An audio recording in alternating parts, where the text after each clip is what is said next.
tirar foto agora?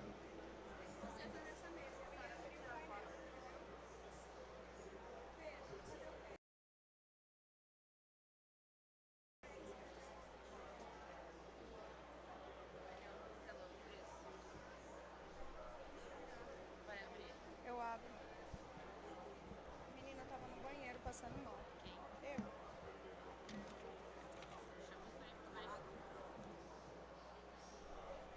Não, é porque depois eu conto. Nossa, água gelada.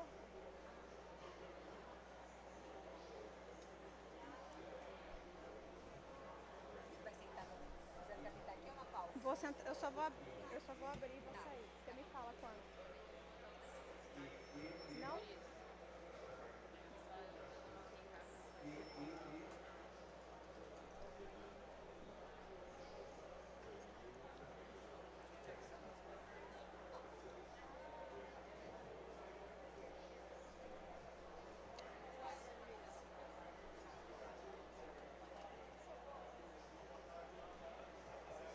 Marcelo, tem que esperar os segundos do ao vivo.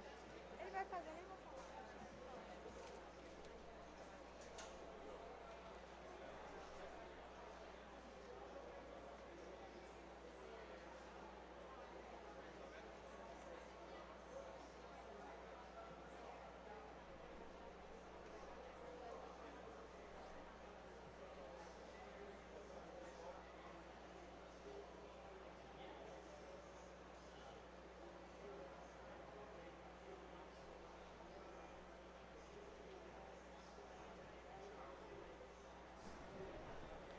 Boa tarde. Opa, agora funcionou. Boa tarde a todos. Vamos dar início a esse painel, mais uma vez agradecendo a presença do nosso querido governador do estado de Rondônia, Marcos Rocha. Seja muito bem-vindo, governador. Agradecer a presença dos amigos secretários de outros estados que estão aqui. Nosso querido Taveira, presidente da ABEMA, obrigado por nos honrar. Dr. Giovanni, secretário da Agricultura do Pará. Augusto, secretário de Infraestrutura do Acre. Estou esquecendo algum secretário, por favor, levanta a mão, gente. Senão, sintam todos cumprimentados. Governador Marcos Rocha, há mais ou menos um ano atrás, na reunião da Câmara Técnica dos Secretários da Fazenda, do qual o Renê estava aqui presente, para que não me deixe mentir, o seu secretário da Fazenda, Luiz Fernando, levantou uma questão. Falou, gente, nós temos um custo muito alto, os estados da Amazônia, na manutenção das áreas verdes, na manutenção das áreas de conservação ambiental. Será que há como remunerar essas áreas que, por lei, são áreas de conservação? Nós achamos muito interessante porque esse questionamento sempre vem por parte dos secretários do Meio Ambiente. Quando vem por parte dos secretários da Fazenda, nós vamos, opa, tem aí uma oportunidade da gente criar algo interessante aqui, algo novo. E decidimos fazer essa criação junto com os secretários da Fazenda e ao chegar num certo ponto, a gente depois dividir com todos os outros secretários do Estado, das várias áreas que compõem, porque esse é um regramento transversal, para a gente evoluir. Mais do que isso, nós vamos procurar parceiros. E encontramos na Nature Finance, que são parceiros da Suíça, gente especializado na área de finanças, tá? Então a gente precisava de alguém que desse esse cunho financeiro e econômico nesse processo e que viabilizasse esse modelo. E é o que nos trouxe aqui hoje. Então, fazendo o reconhecimento que foi o Luiz Fernando que levantou essa ideia. Então, essa ideia surgiu a partir de Rondônia. Eu passo a palavra ao querido secretário Renan para fazer a abertura. Renê, desculpa. Boa tarde a todos, boa tarde, governador, Luana, Marcelo Brito, cumprimento a todos aqui presentes. Então, a partir dessa ideia do Luiz Fernando, né, meu colega lá, secretário de Fazenda, que começou a desenvolver o produto, vai ser apresentado pela Luana. A preocupação primeira era essa mesmo. O que fazer? A gente sempre procura financiamento, venda de crédito de carbono, outro tipo de coisa, para áreas que estão ligadas, de certa forma, à economia, ou que possam ser exploradas de alguma forma econômica, ou que venham a ser nesse sentido. Nós não estamos falando disso, nem estamos falando também de áreas que estão, né, disputadas com populações locais ou com indígenas, não. Estamos falando de áreas de conservação que o Estado é obrigado a conservar e que estejam o mais próximo possível daquilo que a natureza fez, tá? Que são áreas importantes, muito importantes para a conservação do planeta, e a partir da lei federal de pagamento por serviços ambientais, PSA, abriu certas oportunidades que vai ser exposta pela Nature Finance. Então, veja bem, assim, foi desenvolvido o produto, estamos aí no momento da gente escolher um projeto piloto, tá? Que eu já faço lobby aqui para fazer uma área do Pará, desculpe, governador, porque o Luiz Fernando, é muito difícil concorrer com o Luiz Fernando, ele é muito veemente, mas já fazendo lobby, o escolhido aqui no Pará é um local na Ilha do Marajó, né, que tem baixista, que tem um IDH muito pequeno, e que tem também, por ser na Ilha do Marajó, uma grande chance de continuar intacto como está até hoje. Eu estou aqui fazendo lobby explícito para que seja escolhido como projeto piloto esse nosso de Chapucuru lá no então é isso, e é um prazer enorme que a gente, sempre essa área é cuidada pelo setor de meio ambiente, mas tem um financiamento, a parte do financiamento sempre acaba resvalando em nós, secretários de Fazenda, tá? E aí nós estamos então com lançando esse produto que eu acho que é um alívio para o tesouro, para os nossos tesouros, e que tem um grande apelo para a conservação, tá? É isso, com muito prazer que aqui estou no lançamento desse produto, e depois vamos fazer também lá na Green Zone. Muito obrigado. Obrigado, Renê. Obrigado por sua presença, por suas palavras. E agora eu passo para a Luana para que ela possa fazer a apresentação formal aqui do projeto. Luana, a palavra é sua. Boa tarde a todos. Bom, aqui cumprimentando o governador, secretário e o secretário Marcelo Brito. É uma honra para a Nature Finance, que é uma organização internacional sem fins lucrativos, que também atua como um think tank, tá com essa parceria com o consórcio, sobretudo com o secretário de Fazenda. Eu acho que isso demonstra que a economia ela está percebendo cada vez mais o quão dependente da natureza ela é. E a ideia desse projeto era justamente a gente mostrar como que a gente deve aumentar a resiliência climática e de natureza para que isso reverta em resiliência financeira também, e que isso reduza um pouco o ônus dos estados que têm que manter essas áreas de proteção integral, onde... Vocês estão me ouvindo bem, gente? Ou está com eco? Tá. Onde as atividades econômicas são mínimas, né? A gente só pode exercer atividades de pesquisa, de turismo, então elas têm um custo, e o nível de efetividade que essas unidades de conservação de proteção integral elas possuem, geram despesas, né, para os estados. Então, quando a gente foi quase que convocados pelos secretários de Fazenda, eles falaram, olha, cria uma inovação financeira ou cria alguma forma para que essas... Eles, na época, nem sabiam que área ou o que seria remunerado, de forma que a gente consiga realmente ser valorado por estarmos atuando bem, fazendo algo positivo, e não algo que vá nos gerar ainda mais ônus. E a gente falou, bom, interessante, vamos avaliar. Isso começou em julho, e a gente começou a estudar como que a gente poderia eleger as melhores áreas para fazer esse reconhecimento desse capital natural. E aí eu vou explicar para vocês aqui quais são os critérios que a gente elencou. É super importante que vocês entendam que esse projeto ele é constituído por uma equipe multidisciplinar. A gente fez um estudo de viabilidade técnica, jurídica e financeira, então esse projeto não compete com qualquer outro projeto existente, seja de crédito de carbono, de RED, o que quer que seja. Uma atividade adicional que a gente espera que seja bem sucedida, que a gente está aberto a dialogar com parceiros e, enfim, organizações interessadas. Eu vou começar a apresentar para vocês, então. Deixa eu ver.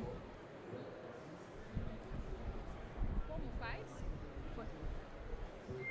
Então, a gente está falando de ativos ambientais de proteção integral na Amazônia brasileira. essa palavra proteção integral é muito importante e a gente está criando essa política comum de créditos de biodiversidade entre os 9 estados da Amazônia Legal. Então, essa política, ela converte conservação em receita, né, remunerando os serviços ecossistêmicos nas unidades específicas de conservação de proteção integral. A gente não está falando, por exemplo, em UC de uso sustentável, garantindo essa conservação da biodiversidade no longo prazo. Então, aqui a lógica é, a gente está remunerando aqueles estados ricos em natureza da Amazônia Legal que estão fazendo o seu dever de forma exemplar. Eu brinco que, na verdade, esses créditos deveriam se chamar créditos creme de la creme. É para quem está fazendo direitinho, é para quem realmente está protegendo. E por isso que nos critérios que a gente elegeu e que a gente vai compartilhar com vocês em breve, a gente... das 67 UCs que a gente mapeou de proteção integral nos 9 estados da Amazônia Legal, 27 são elegíveis.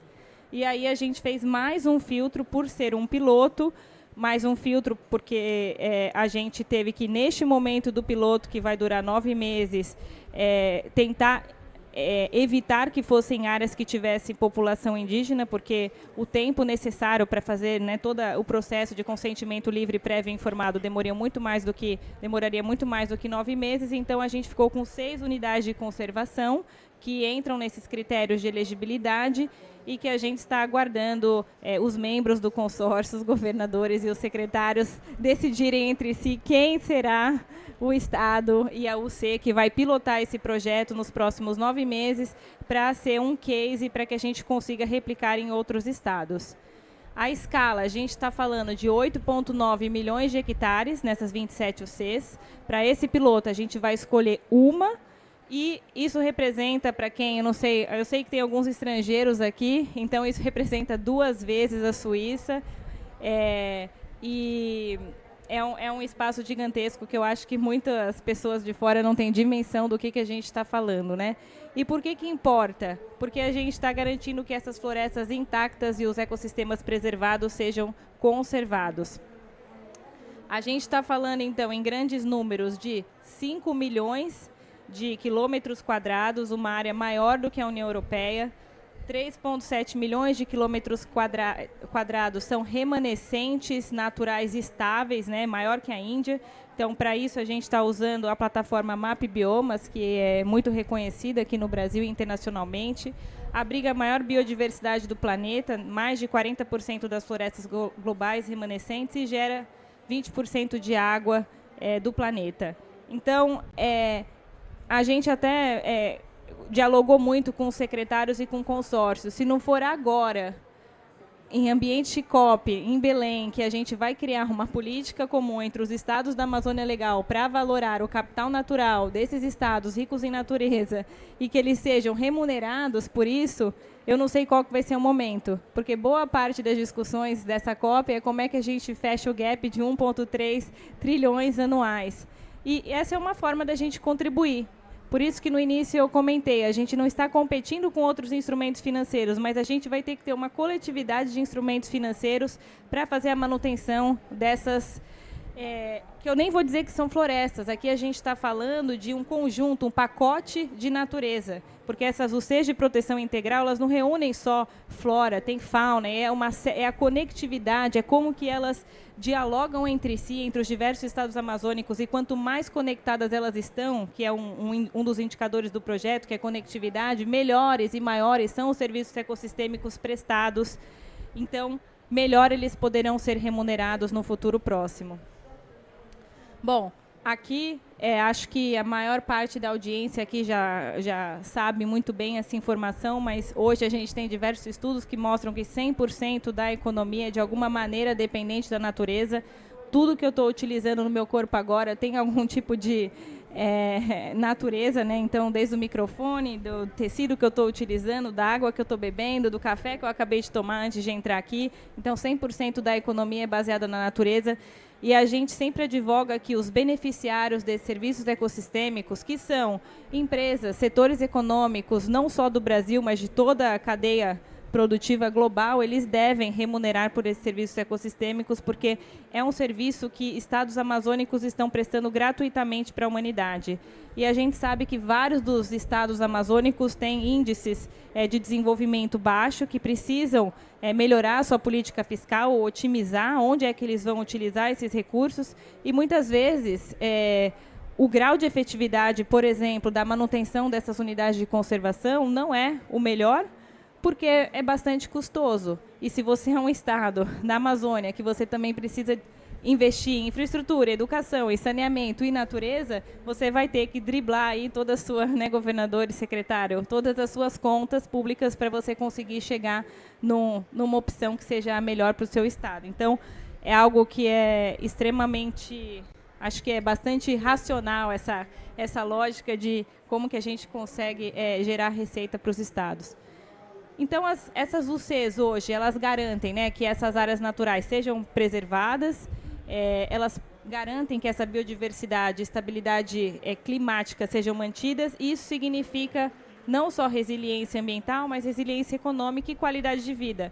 Eu estou achando maravilhoso que a gente está tendo essa COP aqui em Belém, por várias razões, mas eu estou adorando que os meus colegas europeus e de outras regiões estão passando muito calor. Então, a gente consegue mostrar que um mundo que a gente está num cenário maior do que 2 graus, essa vai ser a nossa realidade. E vai ser essa realidade muito pior em várias regiões quentes do globo. Então, ou a gente paga por aquilo que está já conservado e mantido, ou a gente vai ter problemas sérios, e não vai ser daqui a 10 anos, vai ser daqui a 5 anos ou menos. E embora a gente seja extremamente favorável a vários outros instrumentos financeiros, como os diversos projetos de restauração que o Brasil está liderando, que são maravilhosos, a gente precisa também manter a biodiversidade, a floresta, a UC existente. Porque senão, imaginem, a gente vai destruir para depois começar um projeto de restauração daqui a 15 anos ou daqui a quanto tempo. Então, por isso que eu comentei que é uma cesta de soluções que a gente está propondo. E, nesse caso, o que nos cabe aqui com os secretários neste momento é esta solução que não compete com outras e, pelo contrário. O que essas UCs enfrentam, né? Alta pressão por desmatamento, custos de gestão elevados e os serviços que elas prestam são difusos e invisíveis. Ninguém hoje sabe quanto que custa você ter uma quantidade X de água, ou de pássaro, ou de biodiversidade naquela sua região. A gente ainda tem uma discussão internacional e nacional gigante sobre o valor do capital natural. Todo mundo fala que tem muito valor, mas ninguém precifica. Ninguém precifica e ninguém está querendo comprar. Ninguém está querendo dar o primeiro passo e falar, então tá, eu vou pagar isso. Inclusive, tem uma estudiosa que fala que a gente não sabe muitas vezes se a gente está pagando pelo pássaro, pelo canto do pássaro ou pelo ecossistema em si. Então, é difícil valorar a natureza. A gente ainda não sabe, não é como o carbono que a gente consegue mensurar, né, da forma que é reconhecida internacionalmente. Mas eu acredito que no futuro próximo a gente vai conseguir, pelo menos, mensurar esses pacotes de natureza de acordo com alguns critérios para cada um dos respectivos projetos. Hoje, no caso das UCs de proteção integral, quem paga a conta para a manutenção dessas UCs são os estados. Então, no mapeamento que a gente fez das 67, não são todas que são creme de la crema. Tem umas que estão um pouquinho menos creme, mas então, e outras que estão excelentes. Por quê? Porque é custoso e a gente precisa, no mundo ideal, tornar todas esse creme de la creme. Isso só vai ser possível se eles tiverem algum tipo de receita que ajude no pagamento desses serviços. E quem é que deveria pagar? Não sei a opinião de vocês e até queria saber depois. Para mim, são todos os beneficiários desses serviços ecossistêmicos, que vai desde todos nós, desde todas as empresas que são as beneficiárias desses serviços. Então, empresas que trabalham com bioprospecção, com biofármacos, óleo e gás e mineração que estão no entorno, estão sendo de alguma maneira beneficiadas por esses serviços ecossistêmicos de mineração, empresas de energia, hidrelétricas, todas que na sua cadeia produtiva, se você fizer a rastreabilidade, vão avaliar que elas estão dependentes desses serviços ecossistêmicos. A gente está, embora a gente esteja gerando, né, esse crédito que a gente está chamando aqui de biodiversidade, mas que poderiam ser chamados de créditos de unidade de conservação de proteção integral. Só que isso seria extremamente complexo, então por isso que a gente está chamando aqui de crédito de biodiversidade, e eles estão ancorados na nossa política nacional de serviços ecossistêmicos, porque a gente também não queria criar uma política nova e criar mais complexidade. A gente pode sim se ancorar juridicamente em PSA e gerar esses créditos utilizando essa política. Então o foco é em unidade de conservação de proteção integral, com efetiva gestão comprovada, e é um tipo de mecanismo que a gente diz que ele é remuneratório e não compensatório, e por isso que não está competindo com nenhum outro projeto de crédito de carbono ou outro existente. Como que o mecanismo funciona? A gente tem como critério de elegibilidade, né, que seja uma área natural mantida desde 1985, então o C de proteção integral que está estável desde 1985. Eu brinco que algumas pessoas aqui não passariam pelo critério, porque não estão estáveis desde 85, então essa UC ela precisa estar estável desde 1985, tem que ser de proteção integral, e o nível de gestão, que é um indicador da plataforma SANGE do governo brasileiro, é que ela deve ser moderadamente efetiva. Se ela for menos que moderadamente efetiva, ela não entrou no nosso critério. Ela tem que ser de alta integridade, gestão, conectividade, e tem que ter espécies em extinção, é o critério de adicionalidade, se ela tem. Se ela não tem, ok, mas se ela tem, ela pontua mais em termos de crédito. O número final desses créditos é gerado a partir dessa fórmula ponderada, e aí o valor de mercado, que é o que todo mundo me pergunta, é quanto vai custar, quem vai pagar. A gente está falando que 1 hectare equivale a um crédito. Quem vai pagar esse crédito, a gente ainda não sabe, vai ser a próxima fase do projeto. Tem diversos potenciais compradores, empresas que têm interesse em comprar esses créditos, mas isso é um tema para a nossa próxima etapa do projeto. Tá longo. Então, aqui, depois eu posso compartilhar, mas só se tiverem pessoas mais técnicas aqui, são os atributos de elegibilidade, né, que a gente está falando de UCs dessas categorias, que são estações ecológicas, reservas biológicas e parques estaduais. E o outro critério de elegibilidade é ter uma cobertura natural estável desde 85. E a gente tem outros atributos de elegibilidade e qualificação, que é a efetividade de gestão, que eu já falei, o percentual de conectividade da UC, quanto maior conectada, melhor é o serviço ecossistêmico prestado, e se tem espécies de fauna de extinção, que é um atributo de qualificação. Tudo isso eu acabei de falar, mas aqui vocês têm num formato visual, caso queiram saber mais. A gente pretende estruturar e ancorar, né, colocar esses créditos num FDIC. Então, o FDIC é uma estrutura financeira bastante conhecida aqui no Brasil, mas que a gente não tem nenhuma para projetos ambientais de biodiversidade. Então, é esse veículo para transacionar, né, bens públicos intangíveis. E, nesse caso, são esses serviços ecossistêmicos de suporte de biodiversidade gerado pelas UCs. Então, a UC ela vai poder emitir esses direitos creditórios a partir do número de créditos que ela vai gerar a partir daqueles serviços ecossistêmicos que ela vai gerar a partir dos critérios de elegibilidade que eu mostrei no slide anterior. A gente vai ter as cotas subordinadas, que são aquelas que são subscritas pelos estados do CAL. Então, o estado vai falar, olha, eu tenho esse direito de emitir esta quantidade de créditos, porque eu tenho este número de créditos originados a partir da fórmula ponderada do projeto, e também cotas sênior subscritas por investidores privados e institucionais que vão poder aportar recursos financeiros no projeto. O fluxo operacional, então, como vai funcionar? O fundo ele recebe os direitos creditórios e os recursos, vai ter uma certificação, né, de que esses créditos são críveis. A gente executa esse diagnóstico, mensuração e valoração. A gente é uma auditoria externa, né, como qualquer uma das Big Four. E a gente depois faz a transação desses ativos em regime de concorrência.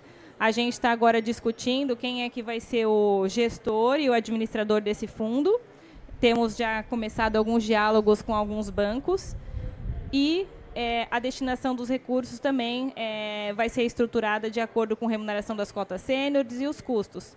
Todas as vezes alguém me pergunta, olha, Luana, esse fundo ele vai gerar, sei lá, dividendos para os compradores, a gente ainda não tem a resposta. Depende de quanto que vai ser pago por esses créditos, vai depender da demanda pelo mercado, mas inicialmente esses créditos serão gerados para pagar pela manutenção da UC, e a partir do excedente pago pela manutenção da UC, a gente tem um mecanismo de tracking para os estados investirem em outras políticas fiscais.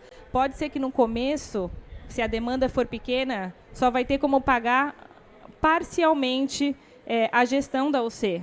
Concordam? Porque pode ser que não tenha um excesso de crédito logo de cara. Pode ser que o mercado queira pagar mais por esse crédito e a gente consiga não só conservar a UC, mas também conservar e gerar um excedente para a política fiscal do Estado. Mas o que a gente sabe é que isso vai reduzir a pressão fiscal nos estados, porque o valor que eles estão investindo nas UCs vai ser destinado ou poderá ser destinado a outras atividades ou para a própria manutenção das UCs.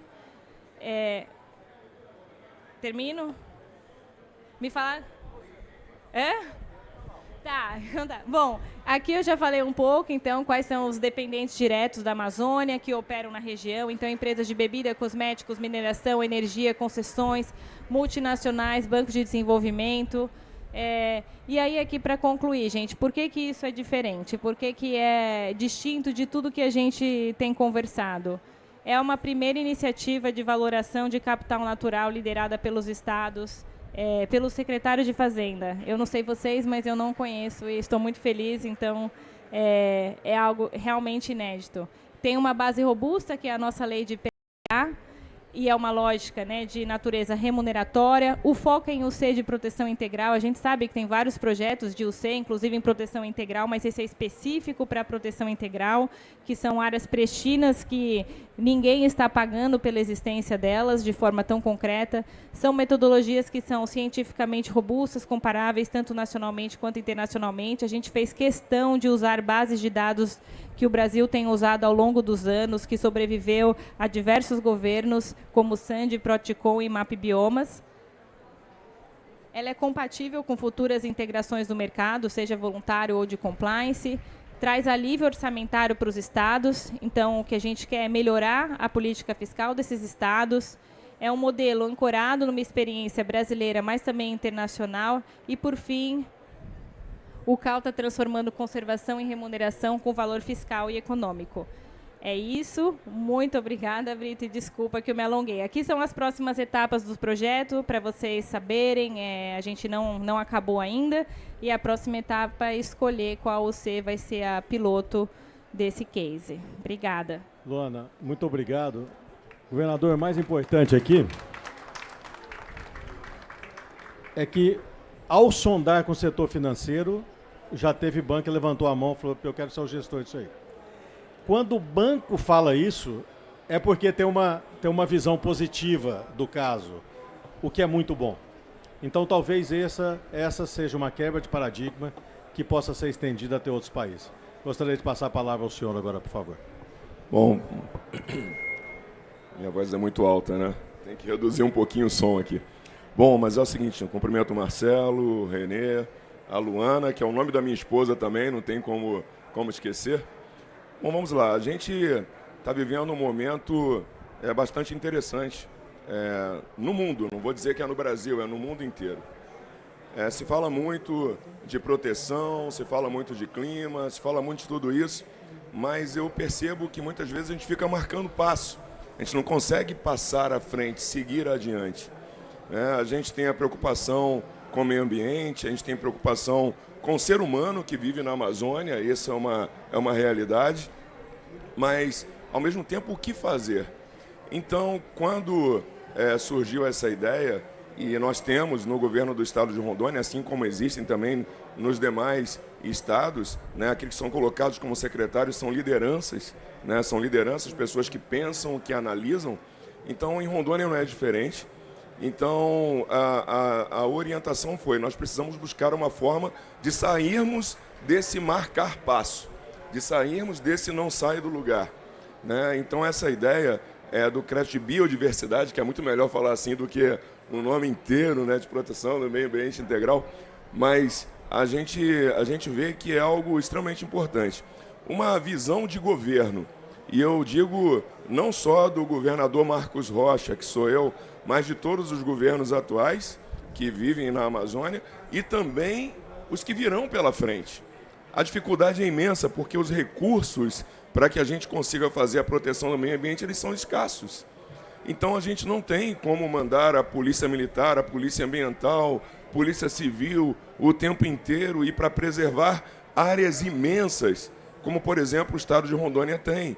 Rondônia tem 50% do seu território protegido, né? Ou seja, você pega o estado de Rondônia, que tem 237 mil quilômetros quadrados, você divide ao meio, é muito chão para você conseguir fazer a proteção e conseguir fazer a manutenção disso. Então, daí a importância de nós termos parceiros nisso daí, parceiros nessa ação.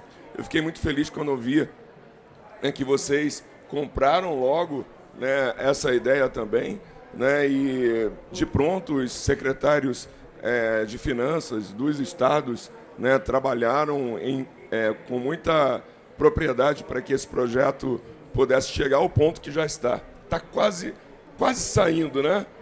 Já saiu do forno, falta agora dar início às outras partes. Mas, como eu vinha dizendo, o governo do estado sofre. Não tem como mandar um contingente, um grupo imenso e manter esse grupo o tempo inteiro. Se a gente olhar o que aconteceu no Brasil e no mundo o ano passado, Rondônia sofreu, Mato Grosso sofreu, Amazonas sofreu, a Bolívia sofreu com o quê? Fumaça, né? Uma fumaça imensa que assolou os céus do Brasil e que foi para outras áreas do país, oriundas de quê? Oriundas de incêndios criminosos. A gente tem costume de falar que foi de queimada, não foi de queimada, foi incêndio criminoso, né? Feito aonde? Em área de preservação ambiental. E aquilo ali percorreu o Brasil todo. Ou seja, nós somos um ecossistema, né? Aquilo que se faz em um local vai para todos os locais. E de onde veio aquilo? Grande parte da Bolívia, grande parte no próprio Brasil, né? E rodou o mundo inteiro a nuvem de fumaça. Então aí a importância de nós estarmos juntos, trabalhando sim pela preservação, né? E trabalhando mais que tudo pela biodiversidade. A gente fala muito sobre crédito de carbono e é importante, mas como bem disse a Luana, o valor acaba não sendo aquele valor que se sonha, né, receber por ele, né, para poder fazer o trabalho. Daí a importância, então, de nós termos um outro ativo, que é a biodiversidade, que você não está vendo somente o tipo, a árvore em pé, mas qual é a árvore que está em pé. Por exemplo, quando a gente fala de crédito de carbono, a gente está falando também, né, de plantações, né? Isso é carbono, gera carbono. Mas e aquelas árvores que já estão lá há mais de 100 anos, né, 200 anos? E as espécies, né, e os animais que você tem ali, muitas vezes animais raros, que precisam ser cuidados, né? Por isso a biodiversidade, ela soa melhor, né, nesse sentido, e é por isso, Renê, que acredito, e Marcelo, que já teve banco interessado, né, porque percebeu, né, o quanto é importância. E não é claro também que a Nature Finance também olhou, né, a necessidade disso. Então, eu vejo assim, é a forma de os governos terem recursos para manter a floresta em pé como ela foi e é, como ela nasceu, né?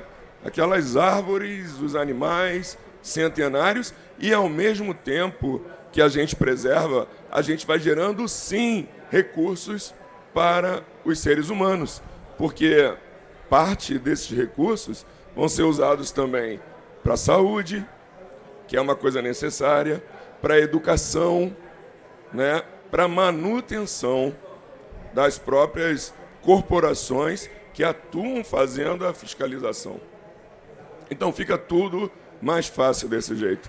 Então, como governador do estado de Rondônia, E lembrando que junto desse projeto estão todos os governadores da Amazônia trabalhando através do nosso consórcio, né?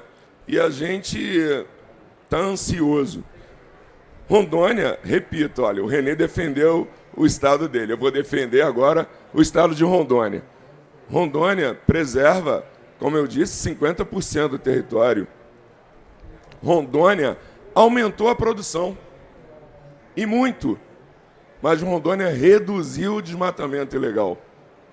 Tanto que em reuniões com organismos internacionais, eles citaram isso, né? E tem muita gente nos assistindo, né, que são de outros países e fazem parte de organizações que sabem disso. Rondônia vem preservando, lutando, trabalhando para manter a floresta em pé, mas valorizar também o ser humano, valorizar o Amazônia. Eu poderia aqui criar, né, um tipo de fala, né, agradável, mas eu estou falando a verdade. Nós precisamos manter, sim, o meio ambiente, precisamos proteger o ser humano e mais, nós precisamos desenvolver. Sabe como é o nome do órgão ambiental do estado de Rondônia? SEDAM. SEDAM, o D vem de desenvolvimento. Além de nós pensarmos também na preservação, a gente está pensando no desenvolvimento. Afinal, estou aqui com Gasodá Suruí. Qual é o ser humano que não quer desenvolver? Todos, né, Gasodá? Todos querem, não é verdade? Todos querem se desenvolver, todos querem crescer, mas nós precisamos de recursos para isso. Então, a ideia não é substituir o crédito de carbono. A ideia é somar, né? É um novo ativo muito bem trabalhado pelo consórcio através de secretários. E Rondônia, que tem trabalhado tanto, e a ideia surgiu do secretário de Finanças do estado de Rondônia, é mais justo que seja no estado de Rondônia. Não é isso? E quem concorda dá o grito. Olha aí, tá vendo? Aqui só tem Rondônia aqui, ó. Gente, obrigado aí, um abraço a todos. Valeu. Governador Marcos Rocha, muito obrigado. São coisas interessantes e o senhor fez uma citação muito importante sobre a questão crédito de biodiversidade, que é uma questão perene, contra crédito de carbono, que é sazonal. Se a gente acreditar no ser humano, um dia nós chegaremos à neutralidade. Acaba o mercado de crédito de carbono. Mas biodiversidade não, é o que mantém o planeta em funcionamento. Mais uma coisa que é muito importante, a série de lançamentos que o consórcio fez, está fazendo, ainda irá fazer até o final da COP, do trabalho de todas as câmaras técnicas, a gente pode identificar a ligação que existe entre todos esses projetos. Mais do que isso, é a relação, por exemplo, que esse programa tem com o Plano de Transformação Ecológica Federal, porque a gente precisa também estar alinhado, né, nesse federalismo que nos orienta. Então, o que nós temos aqui é um modelo que, se conseguirmos chegar adiante, eu acredito muito que vamos conseguir, na competência dos secretários que compõem o consórcio, é um programa ganha-ganha. Porque a pergunta é sempre aquela, com todo respeito a todos os países do mundo, e sem citar nome, mas se eu pegar algum país desértico, lá do Oriente Médio, por exemplo, quantos por cento do PIB eles gastam para a manutenção da cobertura vegetal deles? Quantos por cento o Taveira puxa lá do estado dele para manter 97% de cobertura vegetal no estado? Gente, é uma conta assim, é gigante, é um negócio assim, não dá para você calcular essas diferenças. Exato, então nós precisamos dos recursos adicionais e não é por uma questão de doação, governador, é uma questão de justiça climática. Justiça climática. Então, o coração do mundo, que é a floresta amazônica, né? A gente é o ar-condicionado, o bombeador da umidade, tem que ter um preço.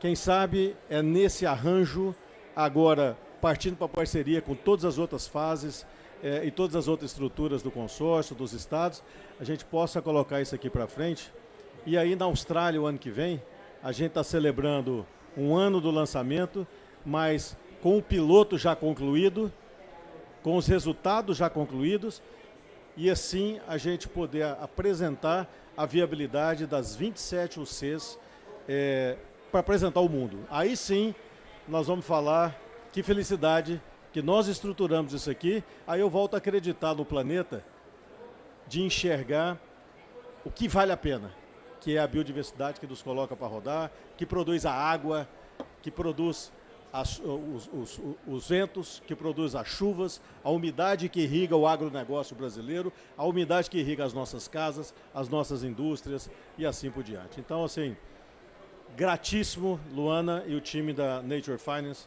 gratíssimo, Renê, a você e todos os secretários da Fazenda, gratíssimo aos governadores em seu nome, o governador Marcos Rocha, o apoio que os senhores têm nos dado. Muito obrigado pela presença de todos e a gente dá por encerrado esse evento.